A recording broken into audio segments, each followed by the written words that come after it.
Welcome to my YouTube channel. Hi to everyone, hello to real learners। क्या आप जानते हैं दोस्तों कि हमारी बॉडी के अंदर ऐसी कुछ स्ट्रक्चर्स मौजूद होती हैं जो हमें सपोर्ट प्रोवाइड करती हैं, हमें सीधा खड़ा होने में हेल्प करती हैं और हमें मूवमेंट में भी हेल्प करती हैं। वो स्ट्रक्चर्स हमारी बॉडी के डिफरेंट वाइटल ऑर्गन्स या तमाम बॉडी के जो सॉफ्ट ऑर्गन्स होते हैं उन्हें प्रोटेक्ट भी करती हैं।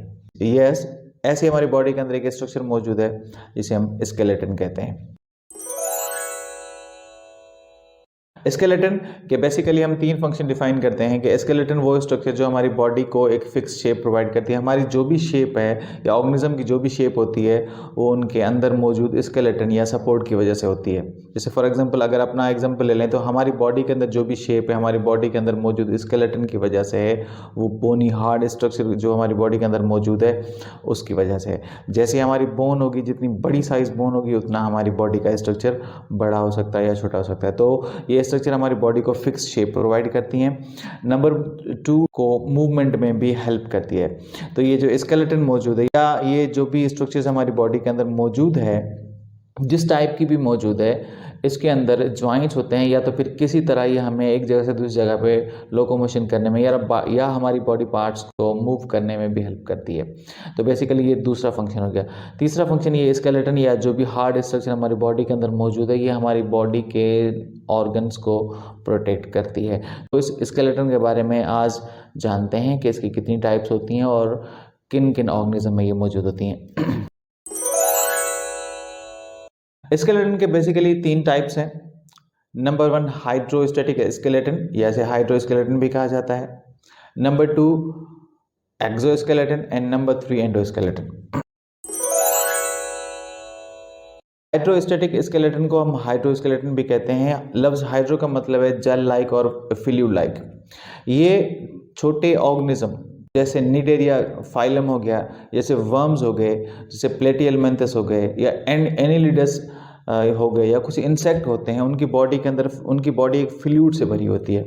तो जो फ्लूइड जो उनकी बॉडी के अंदर मौजूद है उनको एक फिक्स शेप देता है।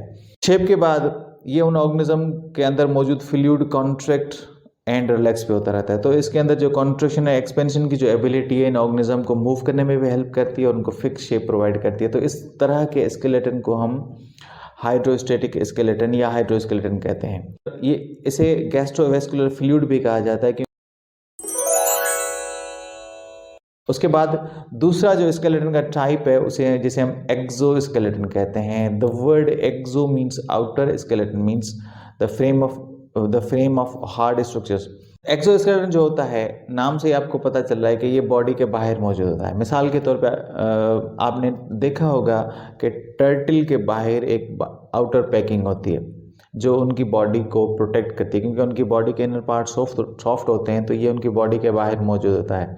या फिर आपने मोलस्क का जैसे शेल देख लें, स्नेल देख लें, ऑक्टोपस देख लें, क्रेब देख लें, उनकी बॉडी के बाहर एक हार्ड प्रोटेक्शन होती है जो कि उनकी बॉडी के इनर सॉफ्ट पार्ट्स को प्रोटेक्ट करती है। तो यहाँ पे एक्सोस्केलेटन का फंक्शन ये हो गया कि ये उनकी बॉडी के डिफरेंट पार्ट्स को, इंटरनल पार्ट्स को प्रोटेक्ट करते हैं, उनको शेप भी प्रोवाइड करते हैं। ये कैल्शियम कार्बोनेट का बना हुआ लेयर होता है। मोलस्कस फाइलम के अंदर जितने भी ऑर्गेनिज्म छोटे छोटे मौजूद हैं जो समंदर में रहते हैं, वो अपनी बॉडी से बाहर कैल्शियम रिलीज करते हैं और कैल्शियम अपनी बॉडी के ऊपर रखते जाते हैं। तो फिर वो कैल्शियम की जो स्ट्रक्चर होती है वो एक सॉलिड स्ट्रक्चर बन जाती है जो कि उनको प्रोटेक्ट करती है। लेकिन इन ऑर्गेनिज्म से मसला ये होता है कि ये ऑर्गेनिज्म जैसे कैल्शियम स्टोर करते जाते हैं तो ये बड़े हो जाते हैं और वो शेप जो इनको प्रोटेक्ट करती है एक्सोस्केलेटन वो बन चुकी होती है। तो फिर ऑर्गेनिज्म जब बड़े हो जाते हैं तो कंटिन्यूस फिर उनको वो स्ट्रक्चर छोड़नी पड़ती है और दोबारा से नई स्ट्रक्चर बनानी पड़ती है as their size has grown up. So इस तरह उनकी लाइफ पूरी जो है ना एक्सोस्केलेटन बनाने में ही गुजर जाती है। एक्सोस्केलेटन प्रोटेक्शन करता है इन ऑर्गेनिज्म की। और तीसरा जो स्केलेटन है जिसे हम कहते हैं एंडोस्केलेटन। एंडोस्केलेटन लफ्ज़ से ही पता चला है कि बॉडी के अंदर यानी स्किन के अंदर मौजूद होता है। एंडोस्केलेटन जो होता है वो तमाम वर्टिब्रेट्स या बड़े ऑर्गेनिज्म के अंदर मौजूद होता है। ये स्ट्रक्चर तीनों रोल प्ले करती है। ये बॉडी को शेप भी प्रोवाइड करती है, ये बॉडी को प्रोटेक्ट भी करती है और बॉडी को मूवमेंट करने में भी हेल्प करती है। हमारी बॉडी के अंदर जो स्केलेटन मौजूद है इसके अंदर बेसिकली दो टाइप्स की बोन मिलती हैं।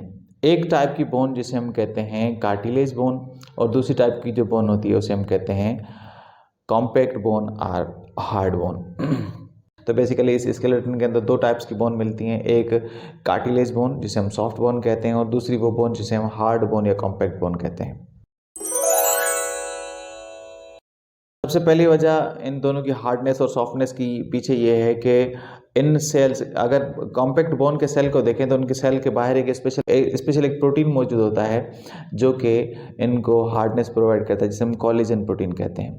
कॉम्पैक्ट बोन के बाहर जो सेल एक्स्ट्रा सेलुलर फ्लूइड होता है उसके अंदर जो ये प्रोटीन मौजूद होता है, प्रोटीनियस स्ट्रक्चर मौजूद होती है जिसे हम कोलेजन कहते हैं। जो कोलेजन प्रोटीन की क्वांटिटी अगर ज़्यादा है तो वो बोन हार्ड हो जाती है, और अगर कोलेजन प्रोटीन की क्वांटिटी कम है तो वो बोन सॉफ्ट हो जाती है। तो बेसिकली डिफरेंस पहला बड़ा ये हो गया कि कॉम्पैक्ट बोन के अंदर कोलेजन की क्वांटिटी ज़्यादा मिकदार में मौजूद होती है, जबकि प्रोटीन की क्वांटिटी, कोलेजन प्रोटीन की क्वांटिटी बहुत कम मिकदार में होती है, कम मिकदार में होती है, जिसकी वजह से वो सॉफ्ट होती हैं। दूसरा जो कि डिफरेंस ये है कि कॉम्पैक्ट बोन के जो सेल के अंदर कंटिन्यूस कैल्शियम डिपोजिशन होती रहती है, जो कि 18 से 23 साल के तमाम ह्यूमन बीइंग के अंदर होती है, जिसे हम कैल्सिफिकेशन कहते हैं। यानी कैल्शियम हमारे ब्लड से हम जो भी कैल्शियम खा रहे हैं वो कंटिन्यूसली डिपॉजिट हो रही है into the cells, that's why they are getting harder and harder. Calcification का प्रोसेस जो है वो कार्टिलेज बोन के अंदर नहीं हो रहा था, कोई कैल्शियम डिपॉजिट नहीं हो रही है इन सेल के अंदर। कार्टिलेज बोन के सेल को हम कॉन्ड्रोसाइट कहते हैं, जबकि हार्ड बोन या कॉम्पैक्ट बोन के सेल को हम ओस्टियोसाइट कहते हैं।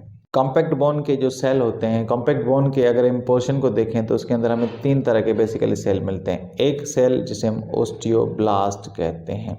ओस्टियोब्लास्ट वो स्टेम सेल हैं या सेल प्रोड्यूसर्स हैं जो कि बोन सेल को पैदा करते हैं, प्रोड्यूस करते हैं। तो यानी osteoblast are bone cells producer.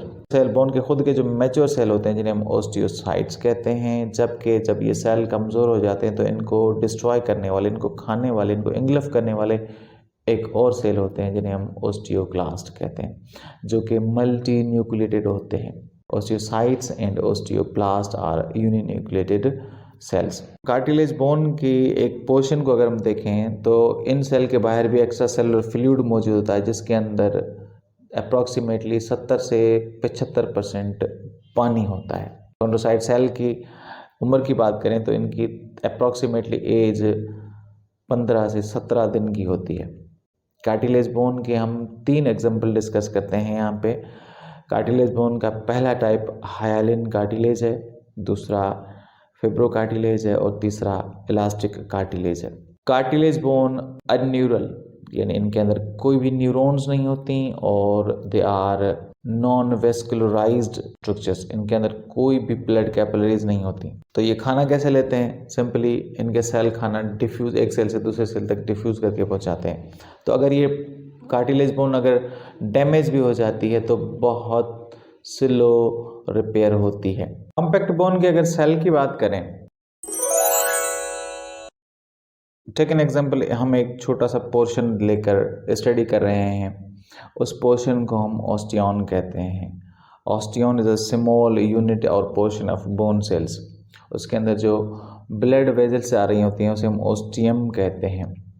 और इन सेल की जो लोकेशन होती है, एक सेल की स्पेसिफिक लोकेशन जो होती है बोन सेल की, उसे हम लेक्यूना कहते हैं। बोन के सेल के बाहर जो मैट्रिक्स मौजूद है, जो फ्लूइड मौजूद है, एक्स्ट्रा सेलुलर जो फ्लूइड मौजूद है, उसके अंदर कैल्शियम भी मौजूद होता है, जबकि some amount of magnesium and phosphate is also found in that matrix.